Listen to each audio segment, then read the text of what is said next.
പുറത്തേക്കൊക്കെ പോകുമ്പോൾ ഗിഫ്റ്റ് അന്നൊക്കെ ഒത്തിരി ഗിഫ്റ്റുകൾ കൊണ്ടുവന്ന് തരും. ആ ആ. ഇന്നെങ്ങനെയാന്ന് ഇപ്പം ഞാൻ അധികം പ്രോഗ്രാംസിന് പോവാറില്ല, അതുകൊണ്ട് എങ്ങനെയാണെന്ന് അറിയില്ല. അപ്പം അന്നൊക്കെ ഗോൾഡ്, വാച്ചസ്, ബാഗ്സ്, അങ്ങനെ ഒത്തിരി നല്ല നല്ല ഗിഫ്റ്റൊക്കെ കൊണ്ടുവന്ന് തരും. അങ്ങനെയൊക്കെ വന്ന് പ്രപ്പോസലൊക്കെ ഉണ്ടായിട്ടുണ്ട്. ഉം, സിംഗപ്പൂരിൽ നിന്നൊക്കെ അങ്ങനെ 2-3 പേര് വന്നിട്ടുണ്ട്. ഉം. സിലോൺ അവിടെ നിന്നൊക്കെ വന്നിട്ടുണ്ട്. സിലോണിൽ നിന്നൊക്കെ എന്തായാലും ആൾക്കാർ വന്നെങ്കിൽ ഇവിടെ നിന്ന് ഒരുപാട് പ്രപ്പോസൽസ് വന്നിട്ടുണ്ടാവും. ഇവിടെ നിന്നുണ്ട്, ആ, ഇവിടെ നിന്നുണ്ട്, നാട്ടിൽ നിന്നുണ്ട്. കുറെ പ്രമുഖരൊക്കെ ഉണ്ടാവും. ഉണ്ടാവും, ഉം. ഉണ്ടായിരുന്നു. ആ ചേച്ചി ഇതൊക്കെ എന്നാ എഴുതുക? അയ്യോ ഞങ്ങക്ക് പ്രമുഖരെ വേണ്ട. പേരറിയാൻ വേണ്ടിട്ടല്ല, ചേച്ചി ഇതൊക്കെ ഒന്ന് റെക്കോർഡിക്കലാക്കണ്ടേ? എഴുതണ്ട, ആ എഴുതാതിരിക്കണ നല്ലത്. ആ പക്ഷെ മക്കള് സമ്മതിക്കണില്ല. ആ പിന്നെ ഷിജോ പറയപ്പോഴും ചേച്ചി എഴുതണം. അതെ അതെ. എഴുതാം, എന്ന് എഴുതും. പ്രപ്പോസലിന്റെ കാര്യം അല്ലെങ്കിലും ഉം. ഞാൻ വന്ന വഴികള് അത്ര എളുപ്പ വഴികളായിരുന്നില്ല. അല്ല, ചിലരൊക്കെ മനസ്സിലാക്കുന്നത് ഇപ്പോൾ ചേച്ചിയുടെ ഒരു 180 കഴിഞ്ഞുള്ള പാട്ട്, കൃത്യമായിട്ട് 182 എന്ന് വേണമെങ്കിൽ തൽക്കാലം കണക്ക് കൂട്ടാം. 182ാമത്തെ പാട്ടാണ് ചിന്ന ചിന്ന ആശയ. എന്നിട്ട് ചേച്ചി ചിലരൊക്കെ മനസ്സിലാക്കുന്നത് ചേച്ചിയുടെ ആദ്യത്തെ പാട്ട് ചിന്ന ചിന്ന ആശയം എന്നാണ്. അതിനു മുമ്പ് ചേച്ചി പാടി തകർത്ത് കഴിഞ്ഞു, എന്നിട്ടാണ് ചിന്ന ചിന്ന ആശയം റോജ പാടും. ഞാനൊരു 10,000 പാട്ടുകൾക്ക് മേലെ നാട്ടിൽ പാടിയതിന്, സിനിമയല്ല, non filmi songs, devotional, Christian devotional, Hindu devotional, മാപ്പിളപ്പാട്ടുകൾ, ഭജൻസ്, ഡ്രാമ സോങ്സ്, അങ്ങനെ കുറേ റെക്കോർഡിങ്സ് പാടിയിട്ടുണ്ട്. അത് ഞാൻ പറഞ്ഞില്ലേ, 84 തുടങ്ങി ഞാൻ സ്റ്റുഡിയോയിലാണ്. 91 വരെ, 91 ജാനുവരി ഇവിടുന്ന് ഞാൻ പോകുന്നതിൻ്റെ തലേ ദിവസം വരെ ഞാൻ സ്റ്റുഡിയോയിലാണ് ഫുൾ ടൈം. എത്രയോ പാട്ടുകൾ പാടിയിട്ടുണ്ട്, എണ്ണം ഞാൻ എഴുതി വെച്ചിട്ടില്ല. എഴുതി കുറേ ബുക്കുകളൊക്കെ അങ്ങനെ നഷ്ടപ്പെട്ടു. എത്ര പാടി എന്ന് ചോദിച്ചാൽ അതിനൊരു കണക്ക് പറയാൻ സത്യത്തിൽ എനിക്കറിയില്ല. അതിനു വീണ്ടും പാട്ടുകൾ പാടിയിട്ടുണ്ട് എന്ന് പറയുന്നത് ഒരു ചെറിയൊരു കാര്യമായിട്ട് ചിലപ്പോൾ തോന്നും. പക്ഷേ പാടിയതെല്ലാം നമ്മുടെ ഈ മണ്ണിലെ, മലയാള മണ്ണിലെ ലെജൻസിൻ്റെ കൂടെയായിരുന്നു. പക്ഷെ അതെനിക്ക് അന്നറിയില്ലായിരുന്നു. അർജുന മാഷ്, ജെറിയമൽ Dev sir, Perumbavoor G sir, Kalavoor ബാലൻ സാറ്, രാഘവ മാഷ്, വിദ്യാധരൻ മാഷ്, ഫ്രാൻസിസ് വലപ്പാട്, സുരേന്ദ്ര മാഷ്, അങ്ങനെ ഒരുപാട് മ്യൂസിക് ഡയറക്ടേഴ്സ്. എനിക്കറിയില്ല അത്രമാത്രം മ്യൂസിക് ഡയറക്ടേഴ്സിൻ്റെ കൂടെ ഞാൻ വർക്ക് ചെയ്തിട്ടുണ്ട്. ഇവരൊക്കെ ഏറ്റവും പ്രഗത്ഭരായിരുന്നു എന്നുള്ളത് ഇപ്പോൾ ഈ ശബ്ദമൊക്കെ പോയതിന് ശേഷമാണ് എനിക്ക് മനസ്സിലാവണത്. സത്യം, എനിക്കറിയില്ലായിരുന്നു ഇവരൊക്കെ ഇത്രയും മഹാന്മാരാണ് എന്നുള്ളത്. ചിന്ന ചിന്ന ആശയം ഒന്ന് പാടുക ചേച്ചി.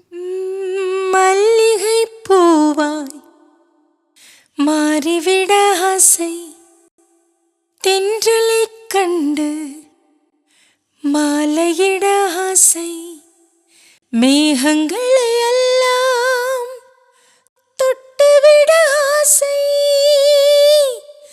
சோகங்களை எல்லாம் விட்டுவிட ஆசை, கார்குழலில் உலகை கட்டிவிட ஆசை,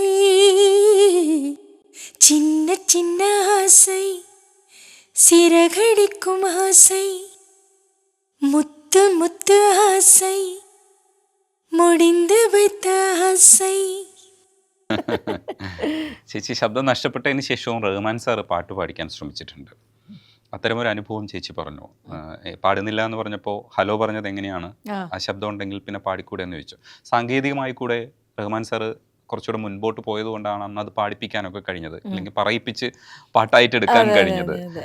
അതിന് ട്രൈ ചെയ്യുന്ന സമയത്ത് ചേച്ചി, റഹ്മാൻ സാർ ശരിക്കും ബുദ്ധിമുട്ടിയായിരിക്കാം ഒരു പക്ഷേ അത് കൈകാര്യം ചെയ്തത്. കാരണം ഇത്രയും നല്ലൊരു സിംഗറിനെ ഈ രീതിയിൽ കൈകാര്യം ചെയ്യേണ്ടി വരുന്നത് ഒരു ബുദ്ധിമുട്ടായി തോന്നിയേക്കാം. എങ്ങനെയായിരുന്നു? എനിക്കറിയില്ല, ഞാൻ അവിടെ വിഷമിച്ച് നിന്ന് പാടി, അത്ര എനിക്കറിയുള്ളൂ. മറുഭാഗത്ത് എന്ത് നടക്കണു എന്നുള്ളത് നമുക്കറിയില്ല. നമുക്ക് ജസ്റ്റ് ഗ്ലാസിൻ്റെ ഉള്ളിൽ ഇങ്ങനെ കാണാം. എനിക്കൊട്ടും ടെൻഷൻ തന്നിട്ടേ ഇല്ല സാറ്. ഭാരതിരാജ സാർ ഉണ്ടായിരുന്നു അന്ന് പാടിക്കൊണ്ടിരിക്കുമ്പോൾ. സാറ് ഭയങ്കര വിഷമായി സാറിന്. ഞാൻ ഈസി ആയിട്ട് പാടുന്നത് കണ്ടിട്ടുള്ള ആളാണല്ലോ. ഉം, ഉം, അപ്പോൾ പാടി കഴിഞ്ഞപ്പോൾ സാരമില്ല, നീ വിഷമിക്കണ്ട, ശരിയാകും, എന്ത് പറ്റി നിനക്ക് എന്ന് എന്നോട് വന്ന്, എന്നാച്ചുമ്മ ഉനക്ക്, ഉം, ഏൻ കുരൽ ഇപ്പിടി ആച്ച് ഉനക്ക് എന്ന് ചോദിച്ചിട്ട് കുറേ വിഷമിച്ച് സാറന്ന്. ഉം. എന്തു പറയാനാ, ഞാൻ വെറുതെ നോക്കി നിന്നു, അത്രേ ഉള്ളൂ. ഈ വാർത്തകളെ കുറിച്ച് പറയുമ്പോൾ ചേച്ചി അന്ന് എത്രത്തോളം ശ്രദ്ധിക്കുമായിരുന്നു എന്ന് എനിക്ക് അറിഞ്ഞൂടാ. ചേച്ചിക്ക് ഈ ഫോട്ടോ എന്താണെന്ന് ഓർമ്മയുണ്ടോ? ഇതൊന്ന് പറയുമോ ചേച്ചി? ഇത് ഏതിന്റെ? ഇത് ചിന്ന ചിന്നാസൈ പാടിയതിന് ശേഷം ഈ റോജ റിലീസാകുന്നതിന് മുൻപുള്ള ഒരു ഫോട്ടോ എടുക്കാൻ വരണം എന്ന് പറഞ്ഞിട്ട് വിളിച്ചിട്ട് ഫോട്ടോയ്ക്ക് വേണ്ടി ചെന്നതാണ്. സുജാത ചേച്ചിയും ചേച്ചി ഉണ്ടായിരുന്നു, സുജാത ചേച്ചി ഉണ്ടായിരുന്നു. അടിപൊളി. അപ്പൊ ഫോട്ടോയ്ക്ക് വേണ്ടി തന്നെ ചെയ്തതാണ്. അത് മാഗസീനിന്റെ ഫോട്ടോയ്ക്ക് വേണ്ടിയിട്ടാണ്, മാഗസിന് വേണ്ടി. അന്ന് പലതരത്തിലുള്ള റൈറ്റപ്സ് ഇങ്ങനെ വന്നുകൊണ്ടേയിരുന്നു. ഇത് ദുബായ് ഷോ ആണ്, ദുബായ് ബാലുങ്കളുടെ കൂടെ. തമിഴിലൊക്കെ ഒത്തിരി വാരികകളുണ്ട്. ഇപ്പൊ കുമുദം, എല്ലാ വാരികകളിലും ചേച്ചിയെ കുറിച്ചുള്ള റൈറ്റപ്സ് വന്നിട്ടുണ്ട്. നിങ്ങൾ ഇവിടുത്തെ ഗായികമാരെ കുറിച്ച്, സുജാത ചേച്ചി, മിൻ ചേച്ചി, അങ്ങനെ മലയാളികളായിട്ടുള്ള ഗായകര് അവിടെ പോയിട്ട് തെന്നിന്ത്യ മുഴുവൻ കീഴടക്കണ, അതെ, അതിനെ കുറിച്ചൊക്കെ ഉള്ള വാർത്തകൾ വന്നിട്ടുണ്ട്. അതേ സമയത്ത് തന്നെ ഇപ്പോൾ ചേച്ചി ചിന്ന ചിന്ന ആശ പാടിയതിന് ശേഷം മലയാളത്തിൽ തുടർച്ചയായിട്ട് പാടുന്നുണ്ടായിരുന്നു. പക്ഷെ മലയാളത്തിൽ ആ സമയത്ത് ചേച്ചി എങ്ങനെയാണ് ഉപയോഗിച്ചതെന്നാണ് ചേച്ചി മനസ്സിലാക്കണം. കൂടുതൽ പാട്ടുകൾക്ക് വേണ്ടിയിട്ട് ഉപയോഗിച്ചിട്ടുണ്ടായിരുന്നു, അതേ ചേച്ചിക്ക് തിരക്കായി പോയതുകൊണ്ട് ഉപയോഗിക്കാതെ പോയതാണോ? ഇതൊന്നും എനിക്കറിയില്ല രജനീഷേ, ഞാൻ ഇതിനെക്കുറിച്ചൊന്നും ചിന്തിക്കാറില്ല. ഞാൻ വെറുതെ പറയണതല്ല അത്. എൻ്റെ ചിന്തകളൊന്നും ആ വഴിക്കൊന്നും നീങ്ങാറേ ഇല്ല. എന്നെ വിളിച്ചാൽ ഞാൻ പോയി പാടും. ഞാൻ പറഞ്ഞില്ലേ, ഇപ്പോൾ റെക്കോർഡിംഗ് ഇല്ല എങ്കിലും എനിക്ക് വേറെ തരത്തിലുള്ള തിരക്കുകളുണ്ട്, പ്രോഗ്രാംസിൻ്റെ തിരക്കുകൾ, ഫോറിൻ ടൂറുകൾ. അന്ന് അങ്ങനെയായിരുന്നു. എത്രാമത്തെ പാസ്പോർട്ടാന്ന് എനിക്കറിയില്ല ഇപ്പോഴത്തെ. അത്രമാത്രം ഞാൻ യാത്ര ചെയ്തിട്ടുണ്ട്.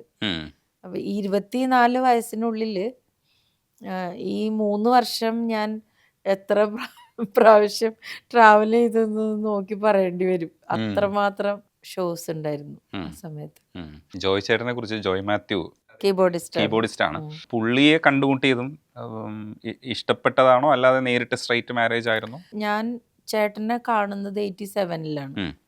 കാണുന്നതെന്ന് പറഞ്ഞാൽ ഞങ്ങളുടെ ഒരു ചെറിയ ഓർക്കസ്ട്ര ആലുവയിലുണ്ടായിരുന്നു. ഓർക്കസ്ട്രയുടെ ഓണർ ഡേവിഡാണ് ഡ്രംസ് പ്ലേ ചെയ്യണ. ഡേവിഡ് ഭയങ്കര മിടുക്കനാണ്. എന്ന് വെച്ചാൽ ഒരുപാട് ആർട്ടിസ്റ്റുകളെ പൊക്കിക്കൊണ്ടുവന്ന ആളാണ് ഡേവിഡ് അവിടെ ഒരു കുഞ്ഞു ഓർക്കസ്ട്ര തുടങ്ങി. അപ്പം അതിൽ വായിക്കാൻ വേണ്ടിയിട്ട് ചേട്ടൻ വന്നത്. അപ്പം ചേട്ടൻ്റെ അപ്പച്ചൻ ഭയങ്കര പാട്ട് ഇഷ്ടമുള്ള ആളാണ്. ചേട്ടൻ വരുമ്പോൾ ചേട്ടൻ്റെ അപ്പച്ചനും ഉണ്ടാവും. അങ്ങനെ എൻ്റെ അപ്പച്ചനുമായിട്ട് ഭയങ്കര ക്ലോസ് ആയി.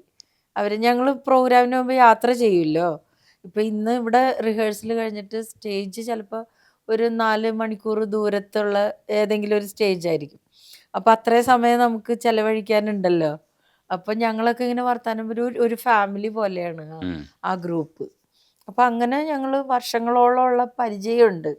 പക്ഷേ ഞങ്ങളുടെ വീട്ടിൽ ആങ്ങളമാരില്ല എനിക്ക്. അപ്പം ഞാനും എൻ്റെ ചേച്ചിയും ഈ ഓർക്കസ്ട്രയിൽ പാടുന്നുണ്ട്. അപ്പം ചേച്ചി ഞാനും ഉണ്ടാവും, അപ്പച്ചനുണ്ടാവും. അവിടുത്തെ അപ്പച്ചനും ചേട്ടനും ഉണ്ടാവും. അതുപോലെ കുറേ ആർട്ടിസ്റ്റുകളുണ്ട്. അപ്പം ഞങ്ങൾ എല്ലാവരും ഒരു ഫാമിലി പോലെയാണ്. അതിൽ എന്താ പറയുക, പ്രേമമോ അതൊന്നുമില്ല. ഭയങ്കര നല്ല ഒരു ഫ്രണ്ട്ഷിപ്പിൻ്റെ ഒരു പവർ ആ ഓർക്കസ്ട്രയ്ക്ക് ഉണ്ടായിരുന്നു. ഞങ്ങളിപ്പോഴും അങ്ങനെ തന്നെയാണ്. അവരെല്ലാവരും ഞങ്ങളുമായിട്ട് കണക്ഷൻ ഉണ്ട് ഇപ്പോഴും. അപ്പം അങ്ങനെ കുറേ നാൾ കഴിഞ്ഞു. ഞാൻ ചെന്നൈക്ക് പോകുന്നതിന് ശേഷം എൻ്റെ അപ്പച്ചന് ഞാൻ പറഞ്ഞില്ലേ ഹാർട്ട് പേഷ്യൻ്റായി. അപ്പോൾ ഫസ്റ്റ് അറ്റാക്ക് വന്ന സമയത്ത് ഇവിടെ നിന്ന് ചേട്ടൻ്റെ അപ്പച്ചൻ കാണാൻ വന്നു. അപ്പച്ചൻ ICUലായിരിക്കുമ്പോൾ അന്ന് ICUയിൽ വെച്ചാണ് ഞങ്ങളുടെ കല്യാണം നിശ്ചയിക്കുന്നത്. ഓ, അടിപൊളി. ഞാനും ചേട്ടനും ഇത് അറിഞ്ഞിട്ടേ ഇല്ല.